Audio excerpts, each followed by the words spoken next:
सभी को मेरा ओम। मैं पतंजलि से जुड़ी हूँ इसलिए मैं ओम ही बोलती हूँ और सभी को कहती हूँ कि अपनी भारतीय संस्कृति को अपनाइए। मैंने एक रूल बना रखा है कि अगर हमारे यहाँ कोई हेलो बोलता है तो मैं 500 महिला पतंजलि को उसको देना पड़ता है। उससे लोगों ने मेरे से पूछा कि इसका मतलब क्या है। मैंने कहा मैं नहीं कहती आप ओम बोलिए, मैं तो ये भी कहती हूँ आप राधे राधे बोलिए, राम बोलिए, बट हेलो मत बोलिए। तो वो कहते दीदी क्यों नहीं बोले, बचपन से आदत पड़ी है। मैंने कहा बचपन की आदतें हमें कभी तो छुड़ानी पड़ेंगी ना। तो मैंने उनको बताया हेलो का मतलब क्या है, हम क्यों हेलो बोलते हैं, इसका मतलब भी आपको पता होना चाहिए। नहीं तो मेरी बहनें कहती दीदी बता तो दीजिए। तो मैंने कहा ठीक है। हेलो का क्या था, जब ग्राहम बेल ने फोन का आविष्कार किया था तो उसकी फिएंसी थी, उसका नाम हेलो था। तो उसने कहा I want to talk to someone, मैं पर किससे बात करूं। तो उसने कहा नहीं अपनी फिएंसी से ही करता हूँ। उसने कहा हेलो, बस उस दिन से भारतवर्ष में चल गया हेलो हेलो हेलो। तो इसलिए जितने भी यहाँ बैठे हैं राम राम बोलिए, राधे राधे बोलिए, बहुत कुछ है बोलने के लिए। हमें हिंदुत्व पे गर्व होना चाहिए।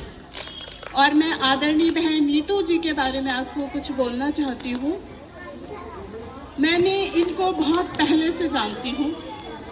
इस बच्ची ने बहुत स्ट्रगल किया है, हर तरह की यातनाएं भी सही हैं, वो मैंने देखी हैं। उसके बाद किसी बहन का निकलना और आगे आना बहुत बड़ी बात होती है, क्योंकि भारत देश पुरुष प्रधान देश है। इसमें महिलाओं को थोड़ा सा सबसे पहले घर से ही नहीं निकलने दिया जाता है, और अगर भी इस बाहर निकल रही है तो थोड़ा सा ये कहेंगे अच्छा ये कर रही है वो कर रही है। और इसने अपनी ईमानदारी और उससे बहुत ही मतलब मेहनत करके आज इस जगह पे आई है, एक सम्मानित उससे जी रही है, वो बहुत बड़ी बात है। थोड़ा सा परिचय अपने बारे में देना चाहूँगी।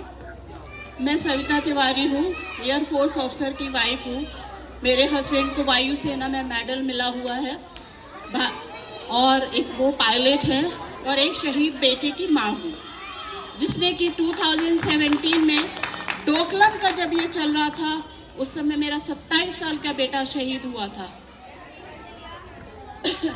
उस बेटे के नाम भी एक ट्रस्ट चलाती हूँ। तो मैं नीतू और नीतू की टीम के लिए 5000 शहीद स्क्वाडन लीडर शिशिर तिवारी के ट्रस्ट से 5000 इन बच्चों को देना चाहूंगी। बहुत बहुत धन्यवाद। जितने भी लोग आए प्लीज आप ऐसे ही आते रहिए, इसका उत्साह बढ़ाते रहिए। नेक काम में देर नहीं होनी चाहिए। पैसा लोगों के पास बहुत है, पर इन बच्चों को भी कोई ना कोई तो देखेगा ना। कल मैं नीतू मैम के स्कूल में थी, कॉलेज में थी, वहाँ भी बहुत अच्छा था प्रोग्राम। पर मैं सबसे कहूँगी एक एक रुपया देके बहुत कुछ होता है। तो प्लीज़ इन बच्चों की मदद करिए और नीतू जी की मदद करिए। इनकी पूरी टीम का बहुत बहुत धन्यवाद। ओम।